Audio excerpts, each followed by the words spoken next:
Comment mesurer l'aire d'une surface?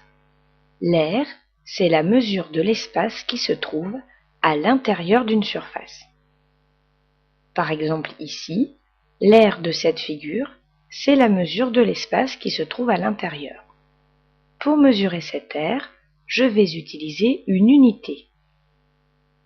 Cette unité s'appelle U1 et elle a la taille d'un carreau. Je vais donc compter combien il y a de carreaux à l'intérieur de cette figure. Si tu comptes bien, tu en comptes 36. L'aire, qui s'appelle A, est égale à 36 U1 ou 36 unité 1. Si je change la taille de l'unité, je ne peux pas lui donner le même nom, je l'appelle donc U2. U2 a la taille de 2 carreaux. Je vais donc compter combien de fois j'ai 2 carreaux ou combien j'ai d'unité 2 à l'intérieur de la figure.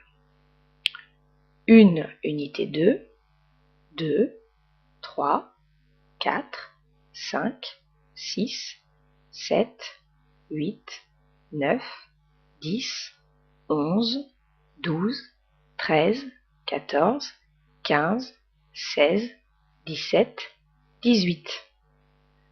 L'aire de la figure est égale à 18 unité 2. Évidemment, quand tu auras des surfaces à calculer, tu ne pourras pas découper l'unité et la reporter comme je viens de le faire. Il faudra donc procéder par logique ou par le calcul.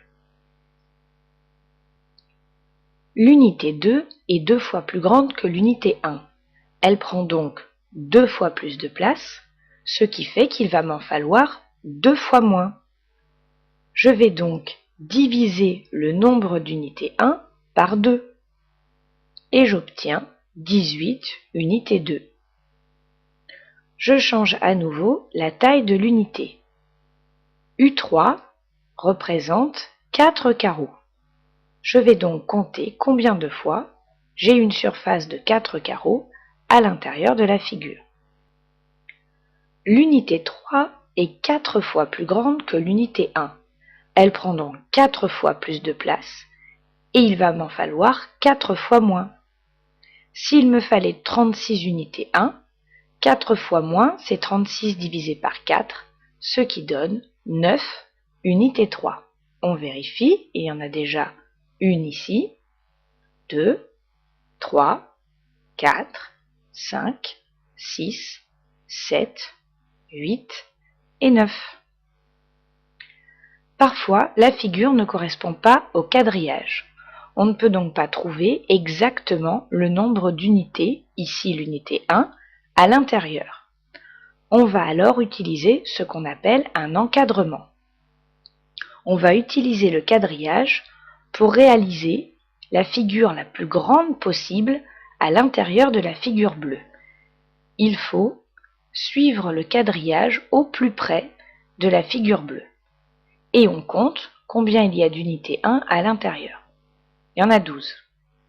Maintenant, on va faire la même chose à l'extérieur de la figure bleue, toujours en suivant le quadrillage au plus près de la figure. Et on compte également le nombre d'unités. Il y en a 60. On sait donc que l'aire de la figure bleue se situe entre 12 unités 1 et 60 unités 1. On écrit l'encadrement de la manière suivante. 12 unités 1 inférieure à l'aire de la figure, inférieure à 60 unités 1. Et voilà. À demain en classe.